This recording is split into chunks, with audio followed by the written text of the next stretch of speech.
Que Deus os abençoe muito. Espero que Deus possa falar ao seu coração nessa noite também. Amém?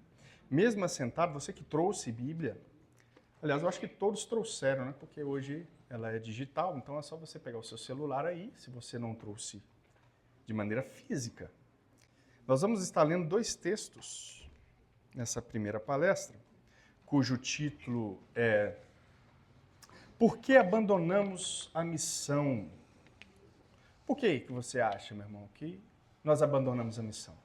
Existem motivos para isso, né?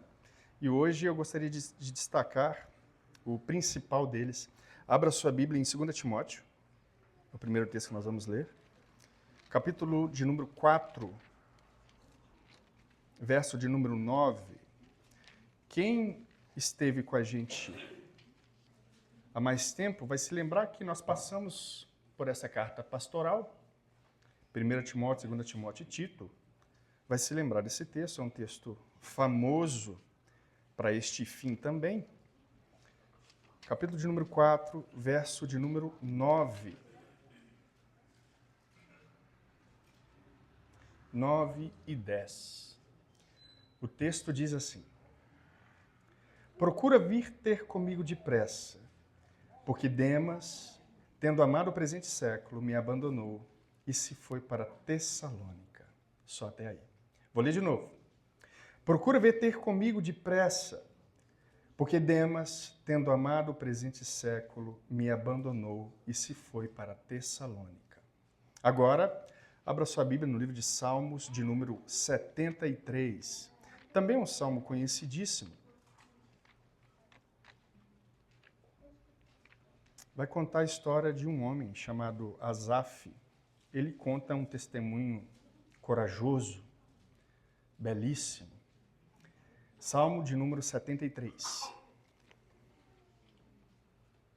Amém? O texto diz assim: Com efeito, Deus é bom para com Israel, para com os que de coração limpo. Quanto a mim, porém, quase me resvalaram os pés. Pouco faltou para que se desviassem os meus passos, pois eu invejava os arrogantes ao ver a prosperidade dos perversos. Para eles não há preocupações, o seu corpo é sadio e nédio, não partilham das canseiras dos mortais, nem são afligidos como os outros homens. Daí a soberba que os cinge como um colar e a violência que os envolve como um manto. Os olhos saltam-lhes da gordura, do coração brotam-lhes fantasias. Montejam e falam maliciosamente da opressão, falam com altivez. Contra os céus desdenham a boca, e a sua língua percorre a terra. Por isso, o seu povo se volta para eles e os tem por fonte de que bebe a largos sorvos.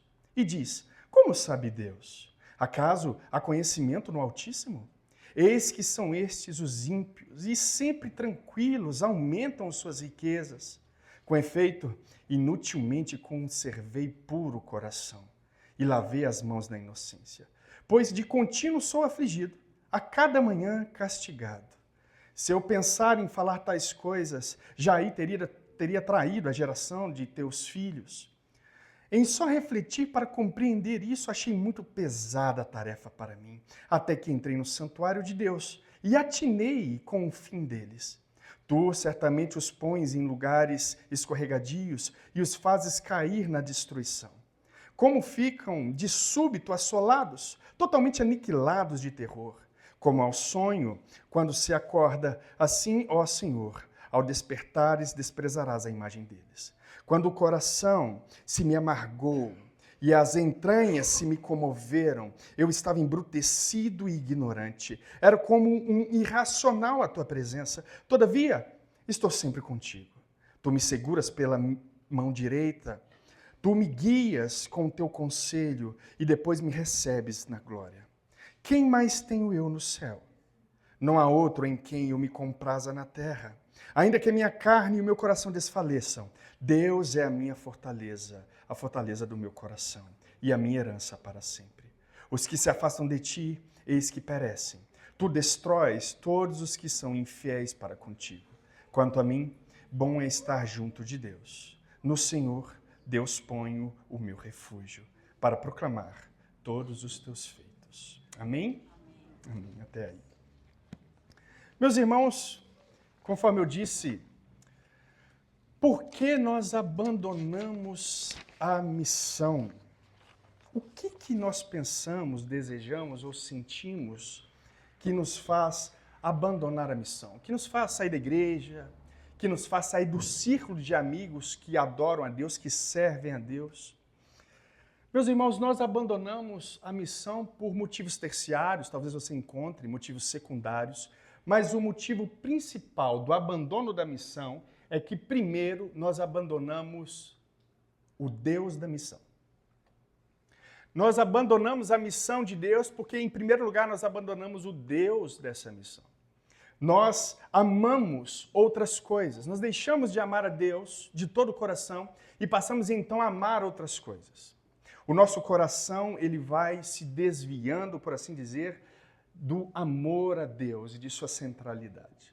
Nós deixamos de amar a Deus porque nós começamos a amar outras coisas. Nós começamos a desejar outras coisas, ganhar outras coisas. Mas Jesus, ele nos disse, do que adianta ganhar o homem o mundo inteiro e perder a sua alma? Nós estamos em um negócio de ganhar o mundo.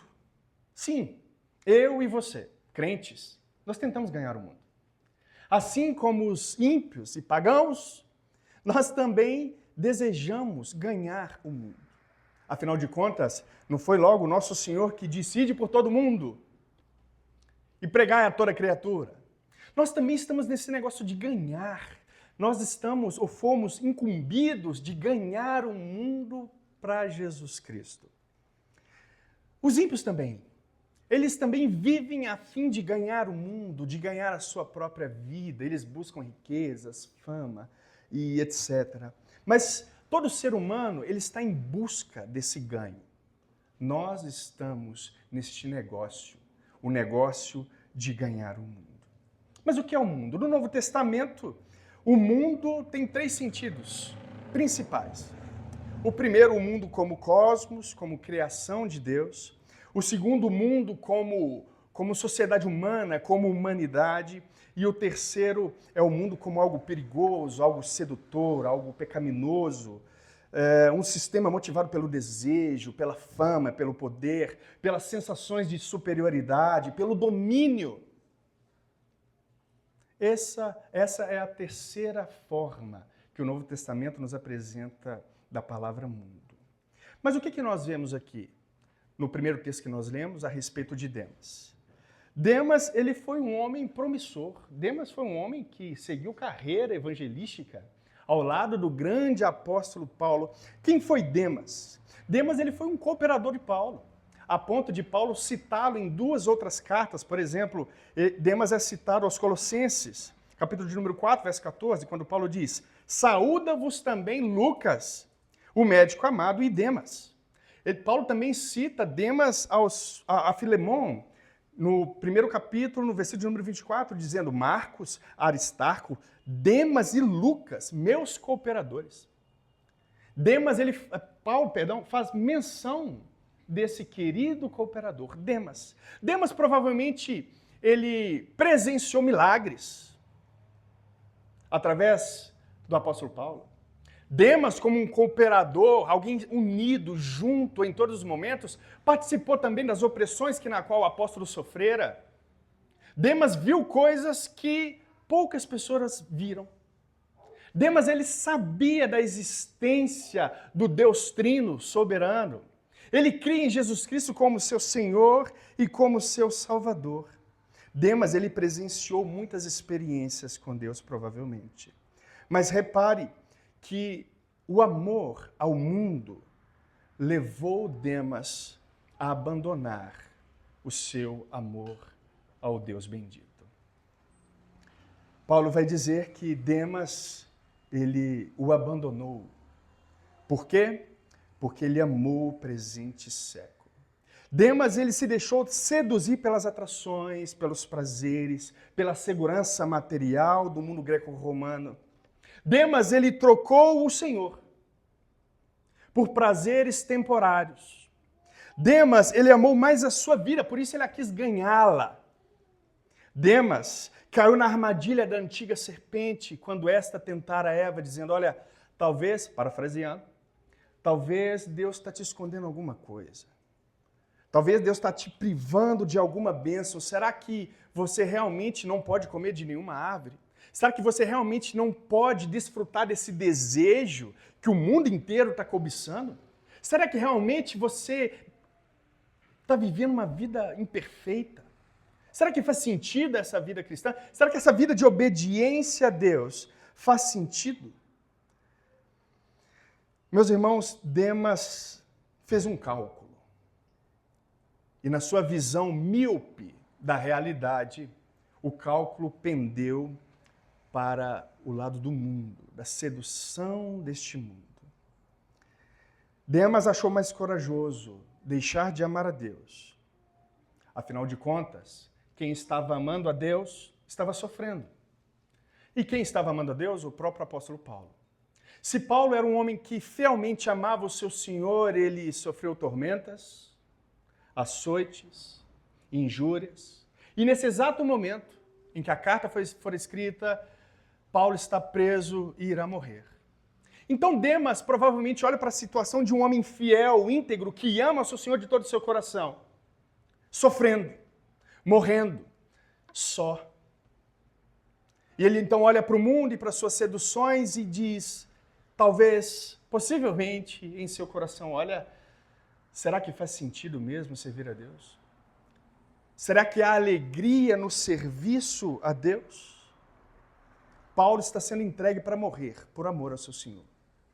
Mas Demas escolhe viver, amando o mundo. Paulo vai dizer que ele o abandonou e foi para Tessalônica. Provavelmente era a sua cidade natal. Tessalônica, que era um próspero centro comercial na sua época. Então Demas ama esse presente século e vai para Tessalônica. Abandona a missão. O título da mensagem é Porque Nós Abandonamos a Missão. Demas aqui abandona a missão. Talvez em Demas se cumpre a palavra do autor de Hebreus, no capítulo de número 6, verso de número 4 e 6, que diz, é impossível, pois, aqueles que uma vez foram iluminados e provaram um dom celestial e se tornaram co-participantes do Espírito Santo e provaram a boa palavra de Deus e os poderes do mundo vindouro e caíram. Sim, é impossível outra vez renová-los para arrependimento, visto que, de novo, estão crucificando para si mesmos o Filho de Deus e expondo a ignomínia, ou seja, a desgraça pública mais uma vez. Nessa cena da vida de Demas, a conclusão que se chega é que quando o nosso coração duvida do amor de Deus, duvida de suas promessas, duvida de seus cuidados, nós nos desviamos da verdade. Nossos corações começam a cobiçar o mundo e em muitos prazeres nós voltamos então os nossos corações para os ídolos, para a falsa sensação de alegria e felicidade, para a falsa sensação de prazer. Nós começamos a amar mais as atrações, os prazeres e a segurança do que o próprio Deus. Demas é o exemplo de quem abandonou a fé por cobiçar e amar o mundo. Demas é o exemplo de quem abandonou a missão porque amou mais o mundo e seus prazeres do que a Deus. Mas existe um outro homem. Um homem que quase abandonou a fé. E o seu nome é Asaf. Asaf, assim como Demas, não tem contentamento em Deus. A sua visão, ela também é uma visão míope. Ela não enxerga o todo da realidade. Ela não tem a visão do próprio Deus e nem o poderia ter. Mas a falta de visão distorce a realidade da criação de Deus. O seu olhar, o olhar de Asaf, ele se volta para a prosperidade dos perversos. Veja, se o meu coração ou o seu coração não se inclina para isso também às vezes. Perceba, ele inveja. Ou seja, ele quer tomar para si a prosperidade do outro. Olha o que o texto vai dizer. Com efeito, Deus é bom para com Israel e para com os limpos de coração. Essa é a conclusão na qual ele chega. Mas no verso de número 2 ele diz, quanto a mim, porém, se Deus é bom, eu, todavia, quase me revalaram os pés.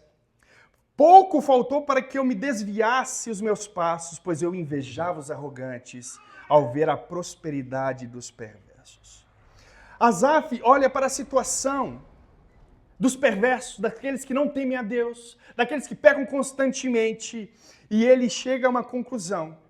A conclusão de que Deus pode não ser tão bom assim quanto ele diz ser. Asaf, ele começa a duvidar do amor e do cuidado de Deus. Asaf não tem uma visão completa do todo. Asaf tem uma visão míope. Ele não vê o todo. O que Asaf observa? Do verso 4 ao 14. Ele começa a observar o modus operandi, a vida do ímpio, na sua completude, nos seus esforços, na sua saúde. E ele começa a descrever isso, ele começa a dizer, para eles não há preocupação nenhuma. Os perversos parecem que não têm que se preocupar com absolutamente nada, porque afinal de contas, eles são saudáveis e nédios. Nédios aqui quer dizer gordo. Gordo aqui era sinônimo de saúde, tá, irmãos? Não é questão de obesidade não, ok? Não é doença, ok? Não é má alimentação. Mas o que ele está observando? Ele está observando que o ímpio, olha a visão míope, que talvez você tenha tido em algum momento, alguma fase da sua vida, ou talvez você esteja tendo agora. Às vezes você olha para alguém que não teme a Deus e fala, poxa vida, esse irmão aí, ele é saudável, ele é forte. Olha só, ele vai para a academia, ele expõe os seus músculos. Olha só para você ver, ele não fica doente, não pega uma gripe, um resfriado. Eu não posso passar um vento, eu pareço um pinto de granja. Passa um vento, eu já me esmoreço todo. Olha o que Asaf está vendo, e essa é uma visão míope. Porque a perspectiva de Asaf é o homem, a mulher, que não teme a Deus. O arrogante, o soberbo, eles não ficam, atenção, eles não ficam doentes. Isso é uma verdade, irmãos? Não é uma verdade. Mas essa é a perspectiva dele. E por que ele está tendo essa perspectiva? Porque o seu coração está inflamado, está triste, angustiado para com Deus. Mas ele não diz só isso. Eles não têm preocupações, o seu corpo é sadio. Ele vai dizer, eles não partilham das canseiras dos mortais. Aqui ele, poeticamente, ele coloca esses perversos em um nível de semideuses. Porque o contraste é mortais. Eles não partilham das preocupações dos mortais. Eles parecem que são semideuses. É óbvio que não existe isso, né? É claro que Asaf sabe que só existe um Deus. Mas a situação em que um ímpio se encontra, parece que eles estão numa classe acima. Não faz sentido. Para Asaf, esses homens não partilham da canseira dos mortais e nem são afligidos, como os outros homens são. Eles não são machucados. Parece que a sua pele é como de aço. Aí ele diz, é por isso que eles cingem a soberba como um colar e a violência que os envolve como um manto. É por isso que eles se enfeitam de orgulho e soberba, e com violência eles se vestem. Agem com crueldade. Esses homens perversos, eles se vestem com essa soberba toda. Saltam os olhos de gordura, do coração brotam-lhes fantasias, ou seja, eles sempre cobiçam mais, os seus olhos são gordos. Estão sempre cobiçando mais e mais, e os seus corações vivem cheios de más intenções, intenções perversas. Esses ímpios, que parecem semideuses, eles motejam e falam maliciosamente, e da opressão falam com altivez. Ou seja, eles escarnecem, ridicularizam e falam mal dos outros. Eles oprimem com orgulho o seu próximo. Mas ele não para por aí. Ele ainda diz, ele coloca os homens, esses perversos, a discutir em uma outra esfera. Ele vai dizer, contra os céus eles desandam a boca e a sua língua percorre a terra. Ou seja, até os céus são alvos de suas línguas profanas. E os seus ensinos são espalhados por sobre a terra, os ensinos dos arrogantes. Por isso o seu povo se volta contra eles, melhor dizendo, para eles, e os tem por fonte de que bebe a largos sorvos. Ou seja, por isso que o povo os idolatra, porque parece que eles não são afligidos por nada. Ninguém se levanta contra a perversidade deles. Não há quem se oponha a tais perversidades. Por isso o povo corre atrás deles. Porque parece que eles bebem, ou melhor dizendo, que eles são a fonte de toda a riqueza, de toda a saúde. Agora perceba como na nossa sociedade, esses gurus, os coaches, os palestrantes motivacionais, eles são sempre tidos como homens e mulheres que são a fonte de toda a riqueza. Perceba como os arrogantes são vistos pela sociedade como alguém que sabe exatamente o que faz. E perceba como não só a cultura, os homens que não temem a Deus, mas como muitos irmãos nossos seguem tais homens. Perceba.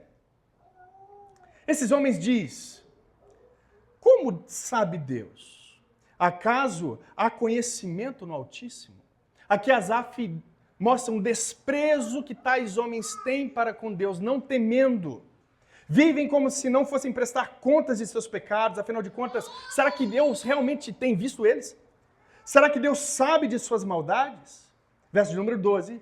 Eis que são estes os ímpios, e sempre tranquilos aumentam as suas riquezas. Perceba que este é o estado de quem não teme a Deus, segundo Asaf. Sempre estão tranquilos e aumentando as suas riquezas. Qual que é a conclusão que Asaf chega, meus amados irmãos? Verso. Com efeito, inutilmente conservei puro o meu coração e lavei as mãos na inocência. Sabe o que Asaf está falando aqui? Inutilmente eu temi a Deus. Olha a conclusão míope que Asaf chega. Olhando para os ímpios, olhando para a maldade que prospera, olhando pela saúde de tais homens, olhando para a prosperidade de tais homens, a conclusão que Asaf chega, erroneamente, é de que não vale a pena ser justo, não vale a pena ser bom, não vale a pena se sacrificar em prol do outro. Ele diz: em vão conservei puro o meu coração e lavei as minhas mãos na inocência. Aí ele olha para si e diz: pois eu de contínuo sou afligido a cada manhã, sou castigado. Ao contrário dos perversos, o que Asaf sofre aqui é de doenças, é de pobreza, é de ardor no trabalho, é de humilhação. Asaf não tem perspectiva de futuro. Me parece que Asaf, ele está sendo atormentado pelo diabo, enquanto os ímpios estão sendo agraciados por Deus. A compreensão de Asaf talvez seja: não é possível que Deus não tenha me visto. Porque se Deus é o Senhor de todas as coisas, se Ele é o dono do ouro e da prata, se Ele é quem cura, e se é Ele quem traz a enfermidade, se Ele é quem mata, e se é Ele quem ressuscita, eu acho que Deus não tem me visto. A conclusão, talvez, que Asaf tenha chegado é de que ele estava no caminho errado durante toda a sua vida. No verso de número 15, ele diz: se eu pensar em falar tais coisas, ou seja, ensinar tais pensamentos, já teria traído a geração dos teus filhos. Se eu teria ensinado essa loucura que eu tenho pensado, meditado, eu teria frustrado as gerações seguintes com tais ensinos. Mas, no verso de número 16 até o verso de número 28, nós chegamos a uma compreensão belíssima que Asaf tem. Ele diz: só em refletir isso, achei muito pesada a tarefa para mim. Agora o verso 17. Até que entrei no santuário de Deus e atinei com o fim deles. Perceba que quando o coração, a perspectiva, a visão, o olhar está fora de Deus, o que nos cabe é a irracionalidade das coisas mesmo. É olhar para as coisas e não chegar a conclusões sóbrias do que de fato será o fim das coisas. Mas quando Asaf, ele olha para o templo, entra no santuário, aí ele tem a compreensão correta das coisas. Asaf, ele tem uma mudança de perspectiva quando entra no santuário. É quando ele se volta para Deus, é quando Deus é colocado no centro de sua vida, no centro de seu amor. Aí sim sua visão é restaurada para a realidade da criação e das promessas de Deus. No verso de número 18 ele diz: Tu certamente os põe em lugares escorregadios e os fazes cair na destruição. Perceba que tais homens ímpios, que buscam riqueza, buscam ganhar o mundo com seus prazeres, etc., esses homens caem em ciladas. O próprio apóstolo Paulo vai dizer em 1 Timóteo, no capítulo número 6, verso número 9, mas aqueles que desejam enriquecer caem em tentações e armadilhas e em muitos desejos tolos e nocivos que os levam à ruína e destruição. Esse é o fim daqueles que amam mais as riquezas do que ao próprio Deus. Esse é o fim daqueles que buscam ganhar o mundo, mas estão, consecutivamente, logicamente, perdendo a sua alma. Verso de número 19. Deus, como ficam de súbito assolados, totalmente aniquilados. Ou seja, em um instante, porque a vida é como um sopro, uma névoa, uma flor que hoje se levanta, cresce e amanhã se seca. Em um instante eles ficam assombrados. Irão acabar no terror e no medo. Asaf diz, como ao sonho, quando se acorda assim, ó Senhor, ao despertares, desprezarás a imagem deles. Ou seja, assim como se chega ao fim de um sonho, quando o juiz de toda a terra julgar, desprezará a imagem desses que tanto são apreciados pelos homens. Quando o coração se me amargou, verso 21, e as entranhas se me comoveram, eu estava embrutecido e ignorante. Era como um animal, era como um irracional à tua presença. Repare, meu irmão, que a amargura da vida, descontente em Deus, nos faz cobiçar o mundo. E isso nos torna como um humano irracional, ignorante diante da presença de Deus. É isso que Asaf se tornou ao tirar o seu olhar de Deus. Ele começou a pensar nas coisas de maneira irracional, a ponto de achar que quem é rico não sofre, que o ímpio vive sem sofrer, sem ter doença nenhuma, que eles são como semideuses, que ninguém os toca. Essa é uma imagem irracional, uma reflexão completamente irracional. Por quê? Porque foge da compreensão da parte de Deus. Quando o meu coração se amargou e as entranhas se me comoveram, eu estava embrutecido e ignorante.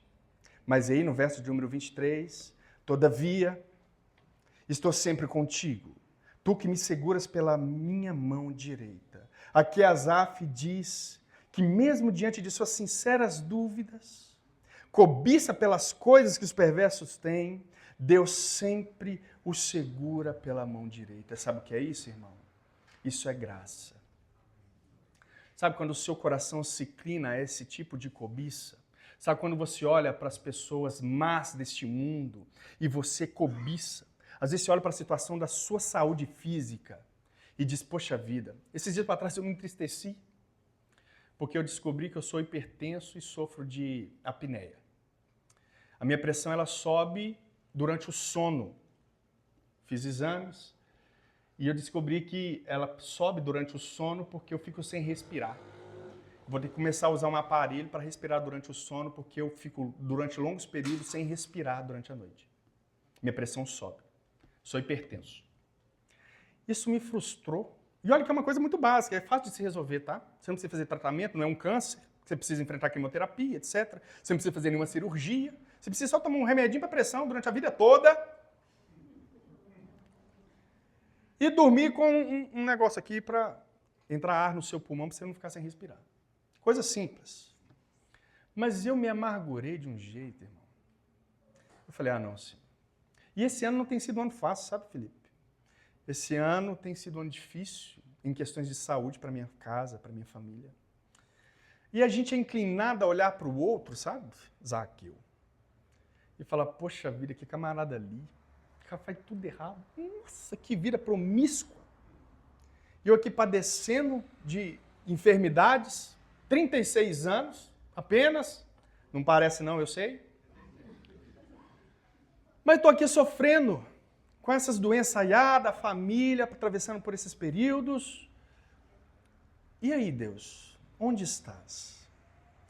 Mas eu sei, meu irmão, que Deus, mesmo diante dessa inclinação pecaminosa do meu coração, Deus me segura pela mão direita, assim como segura você nas suas tentações, nas suas inclinações para a cobiça dessas coisas que perecerão. Isso aconteceu com Asaf. Todavia eu estou sempre contigo, tu me seguras pela minha mão direita. Tu me guias com o teu conselho e depois me recebes em glória. Ou seja, o conselho de Deus aqui foi quando Asaf entrou no santuário. Foi quando ele atinou, despertou, tocou um sino diante dos seus ouvidos e Deus o fez perceber o fim das coisas. Acontece que muitos de nós trabalham o meio dessas coisas como fim. Muitos se entristecem por não possuir bens materiais ou por não ter uma saúde favorável, achando que a saúde é o fim das coisas. Mas não é. Não é. O fim é a glória de Deus, como disse Asaf. Depois me recebes em glória. Aí ele salmodia belíssimamente aqui, no verso de número 25. Ele diz: quem mais tenho eu no céu? Não há outro em quem eu me compraza na terra. Olha só o que ele diz. Olha o Asaf, antes de entrar no santuário, o Asaf depois que ele entra no santuário. O Asaf antes de ir para a igreja, o Asaf depois que vai para a igreja. Perceba? Antes de ir para a igreja, a riqueza do ímpio é importante, a saúde do ímpio é importante, eu a cobiço. A altivez, o poder do ímpio me cativa, eu sou atraído por isso, antes de entrar na igreja. Depois que ele entra na igreja, ele diz: o que tenho eu no céu, senão o Senhor? Perceba a mudança de riqueza. Antes, riqueza para Asaf era saúde, prosperidade, riquezas, poder, fama. Agora, o que é riqueza para Asaf? Deus. Deus é a verdadeira riqueza. Aí ele diz, verso número 26, ainda que minha carne e meu coração desfalecem, ou seja, ainda que a doença me mate, Deus é a fortaleza do meu coração e a minha herança para sempre. Os que se afastam de ti, eis que perecem. Tu destróis todos os que são infiéis para contigo. Agora o último verso de seu salmo. Quanto a mim, bom é estar junto a Deus. No Senhor Deus põe o meu refúgio para proclamar todos os seus feitos. O que Asaf faz? Quando ele se volta para Deus no santuário, ele se volta para a missão que ele havia abandonado. Porque no final do seu salmo ele diz, para proclamar todos os teus feitos. Atenção, meus irmãos. Repito a pergunta. O que nos faz abandonar a missão? É porque nós abandonamos o amor do Deus da missão. É porque nós deixamos de amar a Deus. Então nós abandonamos a missão. Porque nós amamos outra coisa. Usamos o exemplo de Demas. Demas amou o mundo. Ele abandona a missão porque ama os prazeres do mundo. Asaf abandona a missão porque ele é tentado a amar aquilo que o ímpio ama, ou seja, os prazeres do mundo. Mas Deus, por sua graça, o segura pela mão. Nós vemos o exemplo de quem abandonou a missão. Nós vemos o exemplo de quem quase abandonou a missão. Agora eu quero mostrar para vocês o exemplo de quem nunca abandonou a missão. Porque Deus amou o mundo de tal maneira que entregou o seu Filho para morrer. Perceba que Demas amou o mundo equivocadamente. Asaf amou o mundo equivocadamente. Mas existe alguém que amou o mundo perfeitamente. E esse é Jesus Cristo de Nazaré. O amor desse Deus, ele não é cobiçoso, ele não é sodomita, muito pelo contrário, ele é doador. Ao contrário do nosso amor, manchado pelo pecado, inclinado para a maldade, o nosso Deus amou o mundo e em missão nos resgatou. Jesus, ele conseguiu amar o mundo e odiar o mundo. Ele conseguiu amar o mundo em dois contextos do Novo Testamento. Ele conseguiu amar o mundo no seu sentido criacional, cosmológico. Ele conseguiu amar o mundo em seu sentido humano. Ele amou e se entregou por todos. Mas ele odiou o mundo em seu sentido perverso, como sistema pecaminoso, de fama, poder e opressão. Esse Deus é o Deus que amou o mundo perfeitamente. Eu e você, nós não conseguimos, meu irmão. Essa é a mensagem evangélica. Demas é aquele irmão mais novo, que largou tudo. Largou o pai e foi satisfazer os seus desejos. Asaf é aquele irmão que quase foi. Jesus Cristo é aquele irmão que foi fiel ao Pai até o fim. Paulo vai dizer em Colossenses, capítulo número 1, verso número 20, e por meio dele o Pai reconciliou consigo todas as coisas. Por meio do sangue do Filho na cruz, o Pai fez as pazes com todas as coisas, tanto nos céus como na terra. Jesus Cristo está em missão, atraindo para si e restaurando, levando paz a todas as coisas. Meu irmão, se você anda com o coração como o coração de Demas, ou está sendo tentado como Asaf foi tentado, entregue-se àquele que em missão não desistiu de você. Se entregue àquele que é perfeito e com a perfeição de suas obras se entregou para morrer no meu e no seu lugar. Esse é o missionário perfeito. Eu e você, nós falhamos na missão muitas vezes. Nós falhamos na missão dentro de casa, nós falhamos na missão no trabalho, nós falhamos na missão na sociedade, nós falhamos na missão na igreja até. Mas existe um que nunca falhou, que nos resgatará, que estenderá suas mãos quando o nosso coração se desviar um pouquinho para a direita ou para a esquerda. O nosso Senhor, em missão, nos salvou e nos resgatou. Amém? Vamos orar? Ainda pode se levantar. Vamos orar.